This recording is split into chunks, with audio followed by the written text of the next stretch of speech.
السلام علیکم ورحمۃ اللہ وبرکاتہ۔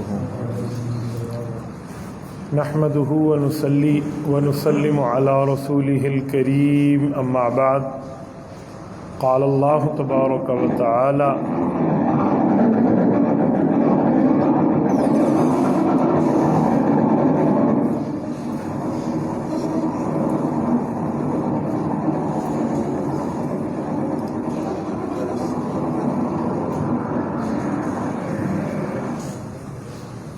قال الله تبارك وتعالى: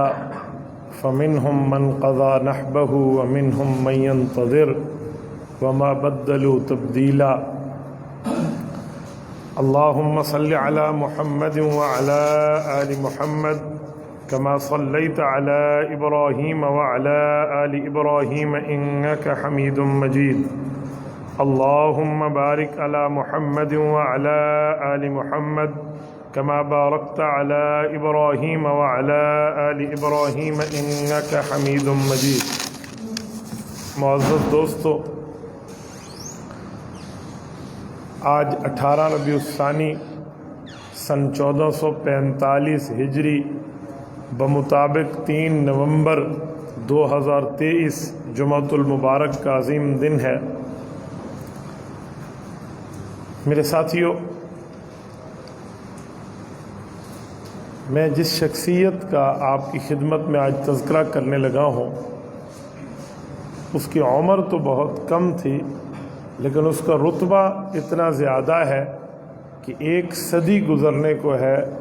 آج تک اس مرد مجاہد کی یاد تازہ ہے۔ 31 اکتوبر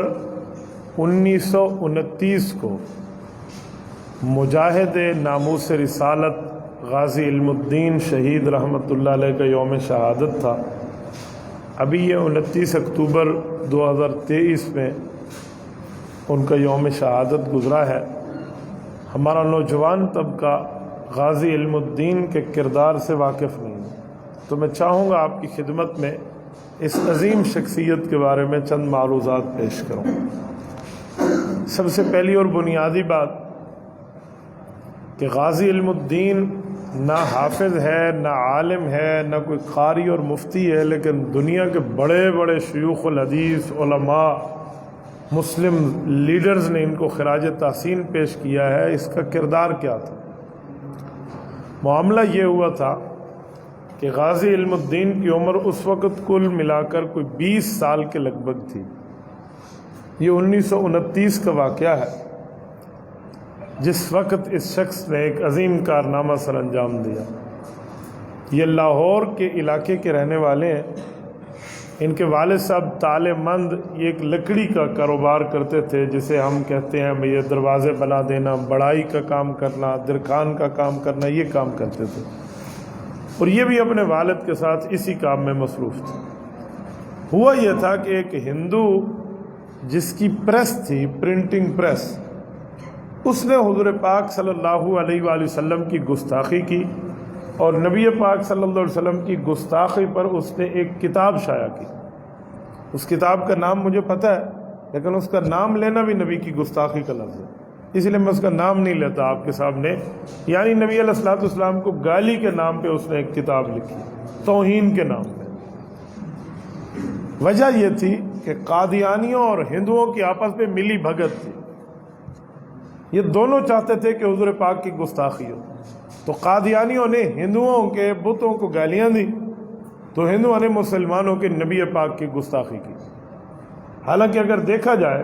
تو مسلمانوں نے تو ان کو گالیاں نہیں دی تھی، یہ مسلمان کا مسئلہ نہیں تھا، مسئلہ قادیانی کا تھا۔ تو ہندوؤں کو اگر قادیانیوں نے ہارٹ کیا تھا، تو ہندو قادیانیوں کے مرزا قادیانیوں پہ کوئی لعنت کرتے، کوئی اس کے ماننے والوں پہ کرتے۔ وہ قادیانیوں کو چھوڑ کے مسلمانوں کے نبی پر آ گئے، اور ان نے کتاب لکھ کے رسول اللہ صلی اللہ علیہ وسلم کی گستاخی کر دی۔ اور وہ لکھنے والا ہندو تھا جس کا نام تھا راج پال، یہ لاہور کے علاقے کا تھا۔ اس کی اس زمانے میں پرنٹنگ پریس تھی، وہاں سے اخبارات اور کتابیں شائع ہوتی۔ تو آج سے میں آپ کی خدمت میں کوئی 94-95 سال پہلے کی بات کر رہا ہوں، تو اس زمانے میں کیا پرنٹنگ پریس کسی کی ہوگی۔ تو اس نے کتاب شائع کی، مسلمانوں نے اس کے خلاف احتجاج کیا، رپورٹ درج کروائی۔ تو انگریز کی حکومت تھی، تو برٹش دور حکومت تھا، انہوں نے راجپال کو گرفتار کیا اور معمولی سا دفعہ لگایا، اور اس کے جج نے اسے 6 مہینے جیل کا حکم دے کر جیل میں بھیجا۔ یہ جیل میں گیا، اسی دن انہوں نے جا کے ہائی کورٹ یا پتہ نہیں سیشن کورٹ میں جا کے اپیل کر دی، اور اس ہائی کورٹ نے ان کی سزا کو ختم کر دیا اور یہ بندہ باہر آ گیا۔ یعنی نبی علیہ الصلوۃ والسلام کی گستاخی پر اتنی یہ حرکت میں آئے۔ 1929-28 کی بات کر رہا ہوں۔ مسلمانوں نے بڑا احتجاج کیا کہ یار یہ تو واقعی سازش ہے، یہ گورنمنٹ برطانیہ کی بھی انہی کے ساتھ ملی ہے، قادیانیوں کا بھی یہی حال ہے، اور ہندو بھی ان کے ساتھ، اور کیا ہوگا؟ میرا روڈ بلاک ہوئے، جلسے ہوئے، جلوس ہوئے،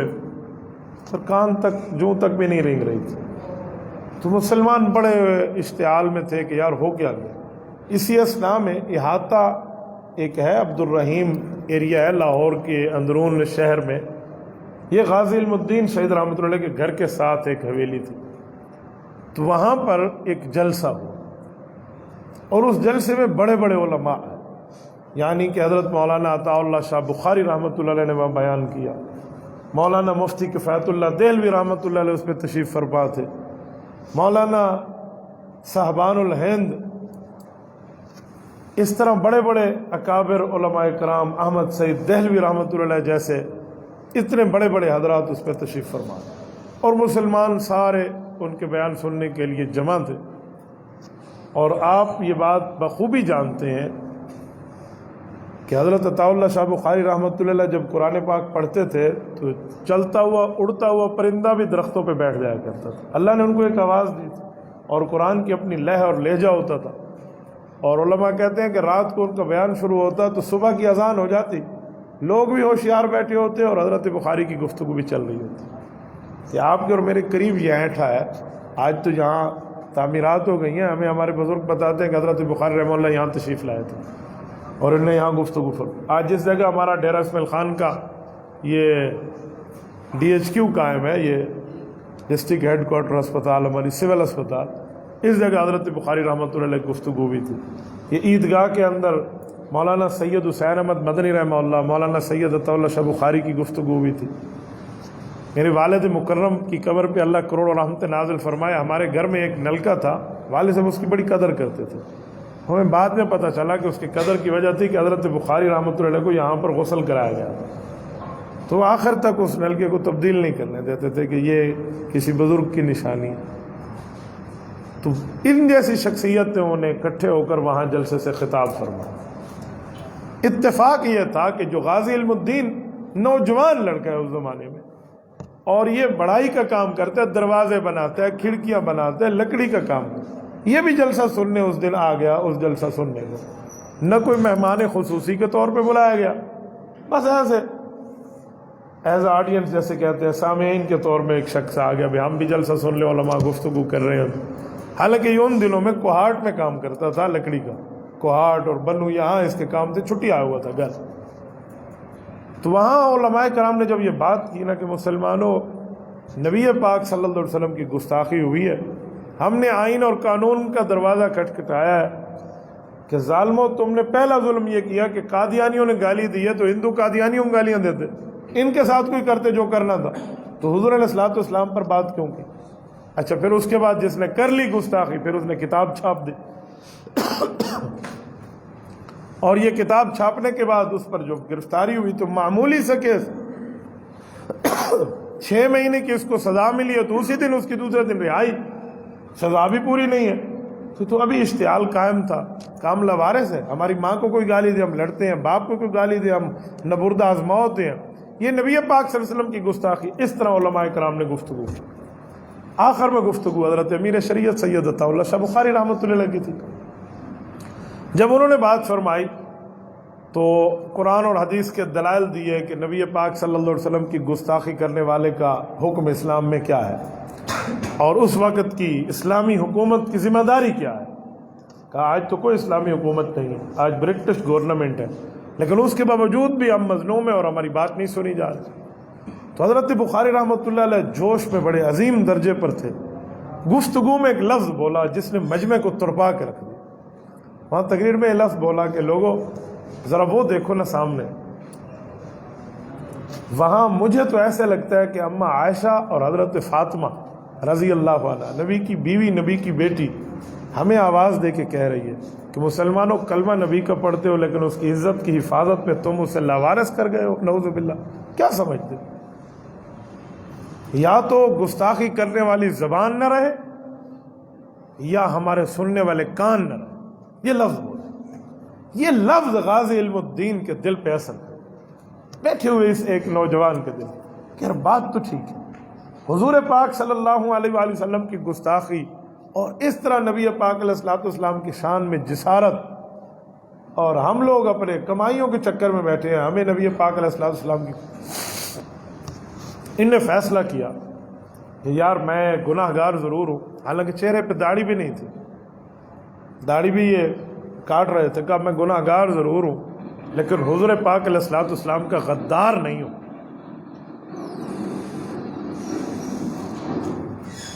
کہ نبی پاک صلی اللہ علیہ وآلہ وسلم کی غداری نہیں کر سکتا، وفاداری چینج نہیں کر سکتا حضور سے، اور اگر میں نبی پاک علیہ السلام کے گستاخ سے اس زمین کو پاک کر دوں جیسے کہ اسلام کا حکم ہے، تو ہو سکتا ہے میرے گناہ بھی اللہ معاف فرمائے اور سرکار دو عالم صلی اللہ علیہ وسلم مجھے اپنی رحمت کی چادر میں لے لیں۔ تو یہ صبح گھر آیا نماز کے وقت، حضرت بخاری رحمۃ اللہ علیہ گفتگو سن کے، اور اپنی اماں جان سے پیسے جمع کرائے ہوئے تھے، تو ایک آنا روزانہ کی بنیاد پہ چھٹیوں میں لیتا تھا، ایک آنا، 1929 کی بات کر رہا ہوں، یہ اپریل کا مہینہ تھا۔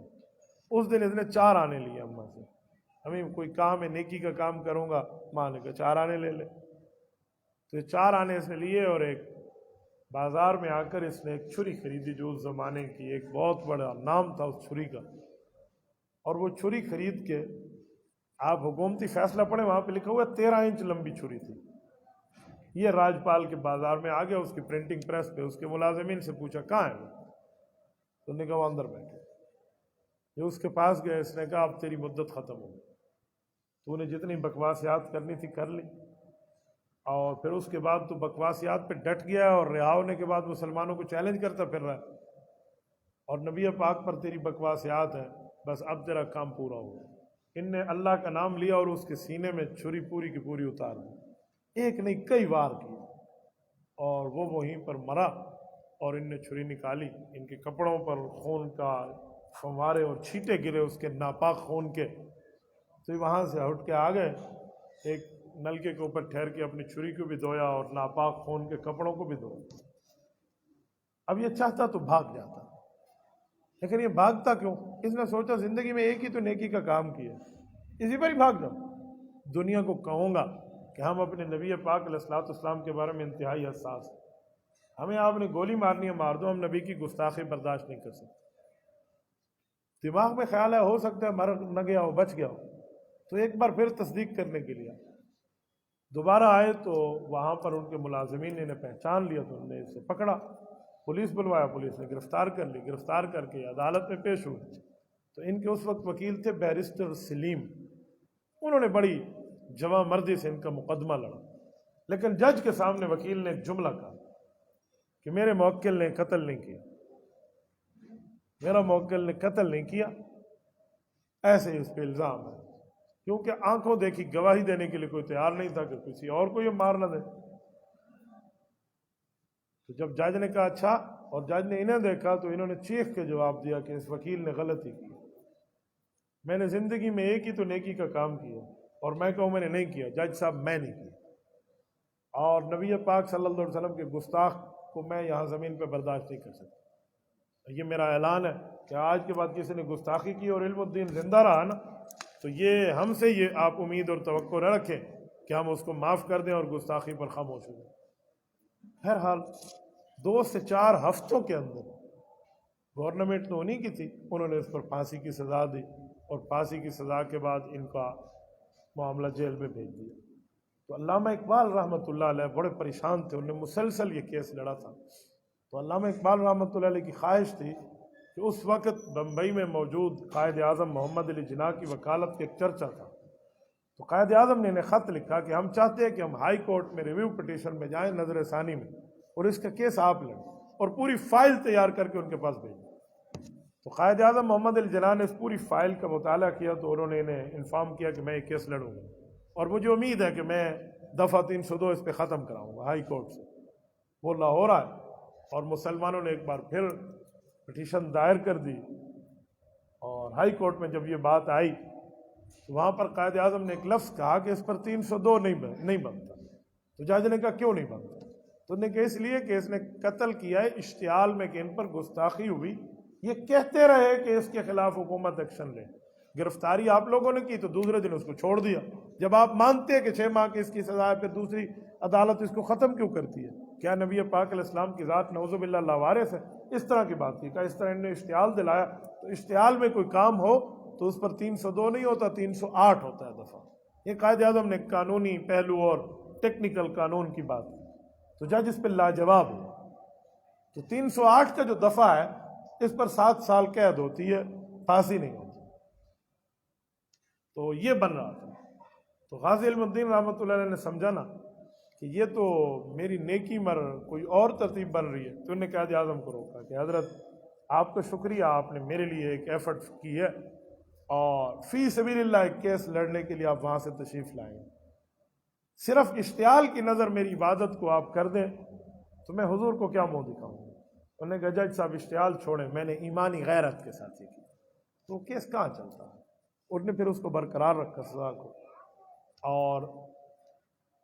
30 اکتوبر بعد نماز عشاء اور 31 اکتوبر کی صبح میں 1929 کو یہ ہمارے 150 کلومیٹر کے فاصلے پہ میاں والی جیل، یہ بدنام زمانہ جیل ہے جس میں کئی سید زادوں نے جیل کاٹی ہے، جس میں حضرت بخاری رحمۃ اللہ بھی شامل ہے،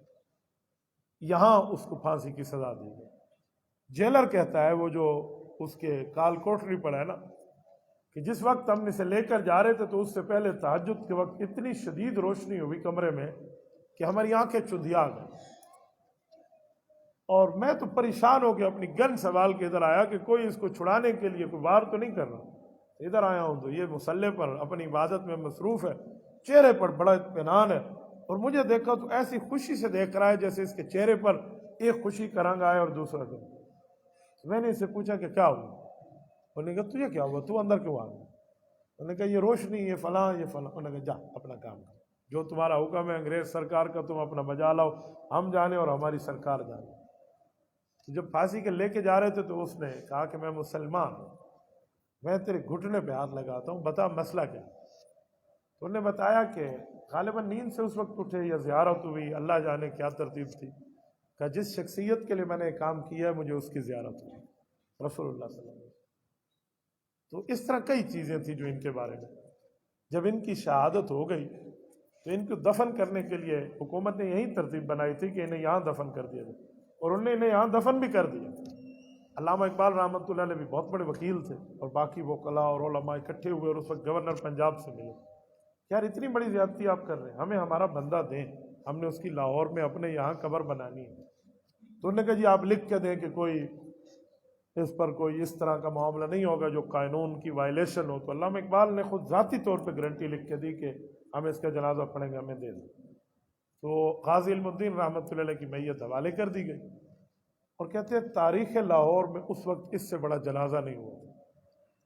6 کلومیٹر لمبا جنازہ جس میں 10 سے 12 لاکھ آدمیوں کی شرکت ہے۔ سیالکوٹ میں ہے پیر جماعت علی شاہ رحمۃ اللہ تعالیٰ علیہ، وفات پا گئے۔ پیر جماعت علی شاہ جب ان کے چہرے کے دیدار کے لیے آئے نا، بہت بڑے سید زادہ اور اللہ والے تھے، تو لوگوں نے کہا کہ غازی علم الدین کی کفن چہرے سے کپڑا ہٹاؤ تاکہ پیر جماعت علی شاہ زیارت کر سکے۔ انہوں نے رو کے کہا نہیں نہیں نہیں، اس کے چہرے سے کپڑا نہ ہٹانا، اس کے پاؤں سے کپڑا ہٹاؤ، کہ میں اس کے پاؤں کو بوسہ دینا چاہتا ہوں۔ جماعت علی شاہ سید زادہ ہے، کام تو ہمیں ہمارے نانا جی کی تحفظ کا کرنا چاہیے تھا، ہم نہیں کر رہے، ہم سے نہیں ہوا، اور اس بدلے سے ہوا ہے تو مجھے اس کا چہرہ نہیں دیکھنا، میں فیس نہیں کر پاؤں گا، میں اس کے پاؤں کو چومنا۔ انہوں نے پاؤں کو بوسہ دیا، اور یہاں پر علامہ اقبال رو رہے تھے، اور پنجابی میں کہہ رہے تھے اسی تک دے رہ گئے درکھانا دا منڈا بازی لے گئے۔ کہنے کا مطلب یہ تھا کہ ہمارا کام تھا کہ ہم رسول اللہ صلی اللہ علیہ وآلہ وسلم کی ناموس کا تحفظ کرتے، اور یہاں یہ حال ہے کہ ایک وہ بندہ جو نہ حافظ ہے، نہ عالم ہے، نہ دیندار، بظاہر اس طرح اس کو کچھ بھی نہیں ہے، لیکن وہ بندہ فوز و فلاح اور کامیابی پا گیا۔ مولانا دیدار علی صاحب نے ان کا جنازہ پڑھایا تھا، کہتے جنازہ پڑھاتے وقت ان پر بے ہوشی طاری ہو جاتی تھی، وہ اللہ اکبر کرتے وہ آواز نہ نکلتی، لاکھوں بندوں نے ان کا جنازہ پڑھا۔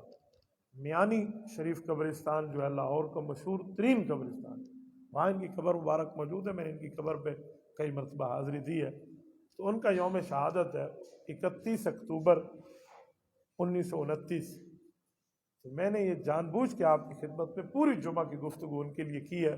تاکہ ہمارے نوجوان نسل کو پتہ چلے کہ ناموس رسالت پر ہمارے ان شہدائے کرام کی غیرت کا کردار کیا ہے۔ یاد رکھیں، جو قوم اپنے بزرگوں کو، اپنے بڑوں کو، اپنے اسلاف کو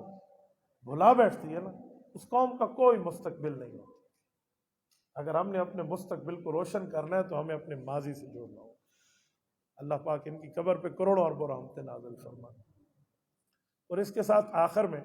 آپ کی خدمت میں ایک گزارش کرتا ہوں، فلسطین کے لیے جب ہم نے اسرائیلی مصنوعات کے بائیکاٹ کی بات کی ہے، اس وقت پوری دنیا مسلمانوں میں ان کا بائیکاٹ مصنوعات کا شروع ہے، تو الحمدللہ اس بائیکاٹ کا یہ فائدہ ہوا ہے کہ بڑی بڑی کمپنیاں جن کے گردنوں میں سریے موجود تھے،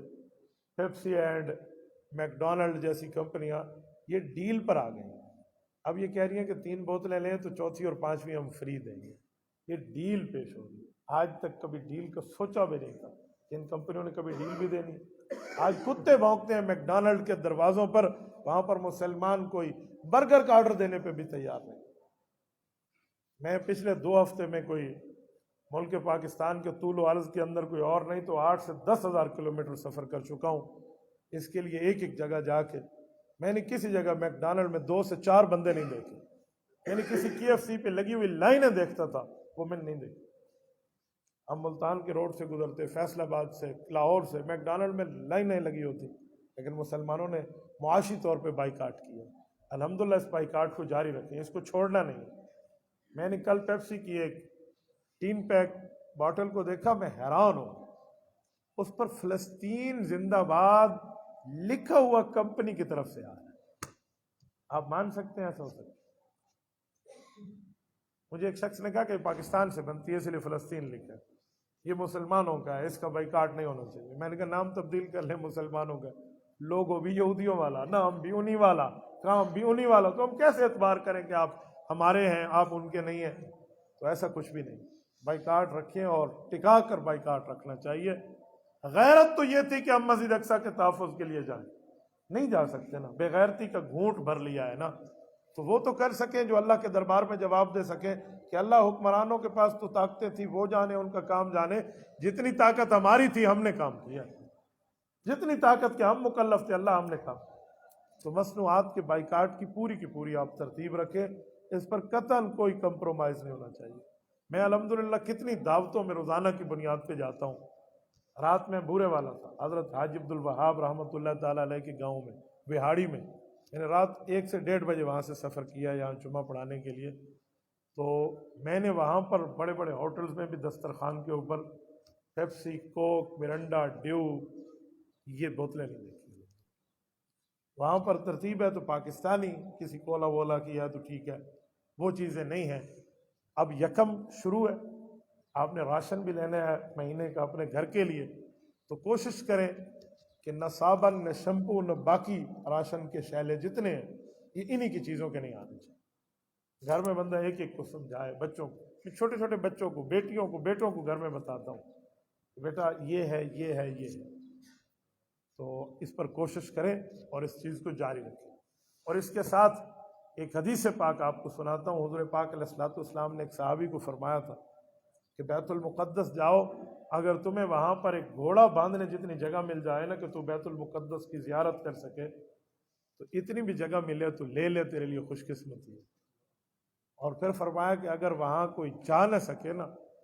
تو وہاں جو چراغ جلتا ہے اور اس چراغ میں جو بتی جلتی ہے، اس میں جو تیل ڈالا جاتا ہے، تو تیل اپنی طرف سے ڈلوا لیں گے، یعنی تیرا حصہ بیت المقدس کے معاملات میں پڑ جائے۔ یہ نبی پاک صلی اللہ علیہ وسلم۔ میں نے تو جب یہ ترغیب دی ہے، مجھے اتنی کارگزاریاں دوستوں کی آ رہی ہے کہ کسی نے اپنے بچوں کی گولک توڑ کے پیسے جمع کرائے ہیں، خواتین نے اپنی بالیاں تک، اپنے کنگن تک اتار کے دیے ہیں، اور جس کے پاس جتنی چیز تھی انہوں نے جمع کر کے وہاں بھجوائی ہیں۔ اس وقت حماس کا دفتر دوحہ قطر میں قائم ہے، ان تک ہم بھجوا سکتے ہیں، اور وہ لوگ تو وہاں جا سکتے ہیں، ہمارے لیے اور باقیوں کے لیے جانا پرابلم ہے۔ تو الحمدللہ کتنے 2 سے 3 ہفتے کی ایفرٹ جو ہے نا، میری معلومات کی حد تک، باقی علماء کو چھوڑیں، اس پر جو قائد ملت اسلامی حضرت مولانا فضل الرحمان اور جمعیت علماء اسلام نے 60 کروڑ کا ٹارگٹ اچیو کر لیا۔ کچھ دنوں میں حضرت مولانا کا سفر ہے قطر کا، تو اسماعیل ہانیہ جو ہیں حماس کے سربراہ، یہ ان کے حوالے کر رہے ہیں وہاں، تو اس میں ہمیں ذاتی طور پہ حصہ ملانا چاہیے۔ ہمارے جی پی او پہ کیمپ موجود ہے، تو جتنا ہو سکے بندہ فلسطینی مسلمان کے لیے تعاون کے حد تک یہ کام کر سکے، ہم اپنی حد تک کریں، حکمران جانیں، ان کی طاقتیں جانیں، ان کی قوتیں جانیں، اور یہ جانیں ہماری جتنی طاقت تھی ہم اتنی طاقت میں لڑ جائیں گے۔ وہ کہتے ہیں نا، چونچ میں پانی کا قطرہ لے کر وہ چڑیا ابراہیم علیہ السلام کی آگ بجھانے آئی تھی، تو اس سے آگ نہیں بجھی تھی، پر اس نے اپنا فرض پورا کیا تھا۔ سوئی اٹھا کر عورت حضرت یوسف علیہ السلام کی خریداروں میں اپنا نام لکھوا گئی تھی، اسے پتہ ہے سوئی سے خریدا نہیں جا سکتا، لیکن وہ اپنا نام تو لکھوا گئی نا۔ میری جتنی طاقت تھی میں جنگ لڑ جاؤں گا، ہم اب اس طاقت کے مکلف ہیں، تو ہمیں ان کا تعاون بھی کرنا چاہیے، اور گھروں میں بچوں کو بتانا بھی چاہیے، دعائیں بھی کرنی چاہیے، آئیڈیز میں میڈیا وار میں بھی حصہ لینا چاہیے، اور اسرائیلی مصنوعات کا بائیکاٹ بھی رکھیں کہ ہم اگر ان کے ساتھی نہیں بن سکتے تو ان کے قاتل نہ بنیں، تاکہ وہ ہمارے پیسوں سے خریدے ہوئے کوئی گولی لے کر کسی مسلمان کے سینے میں اتار دے، تو میں نمازیں پڑھ پڑھ کے کمر اپنی تختہ بھی بنا لوں نا، اور اس بچے کی قتل اگر میرے نامہ اعمال میں آ گیا تو قیامت میں ہماری بخشش نہیں۔ اللہ پاک مسلمانوں کی مدد فرمائے، قبلہ اولیٰ کی اللہ حفاظت فرمائے، اللہ پاک اسرائیل اور ان کے تمام حمایتیوں سے زمین کو پاک فرمائے، اور غازی صاحب رحمۃ اللہ کی بات ہوئی تو غازی علم الدین رحمۃ اللہ قبر پہ اللہ کروڑوں اربوں رحمتیں نازل فرمائے۔ اقول قولی ھذا واستغفر اللہ وآخر دعوانا ان الحمد للہ رب العالمین۔ یہ علماء کرام ڈیرہ اسماعیل خان کی طرف سے قرارداد ہے، یہ پیر والے دن یعنی کہ 6 نومبر، آج جمعہ ہے، ہفتہ اتوار چھوڑ کے پیر والے دن بعد نماز مغرب بخاری شریف کا ختم پڑھا جائے گا، قرآن شریف کا بھی اور بخاری شریف کا بھی۔ حدیث پاک کے مطابق قرآن پاک کے ختم پہ اللہ کی دعائیں قبول ہوتی ہیں، اور علماء کرام کا یہ تجربہ رہا ہے کہ صحیح بخاری شریف کی حدیثیں مکمل ختم پڑھ لیں تو اس میں بھی دعائیں قبول ہوتی ہیں۔ یہ فلسطین کے لیے وہاں بعد نماز مغرب پیر والے دن ہے، اور عشاء کی نماز کے متصل بعد وہاں پر ایک جلسے کا اہتمام بھی ہے فلسطین اور مسجد اقصیٰ کے حوالے سے۔ تو پیر والے دن نعمانیہ مدرسہ حضرت مولانا علاء الدین رحمۃ اللہ تعالیٰ علیہ کے یہاں مغرب اور عشاء کے پروگرام میں آپ ضرور شرکت کریں۔ جزاک اللہ۔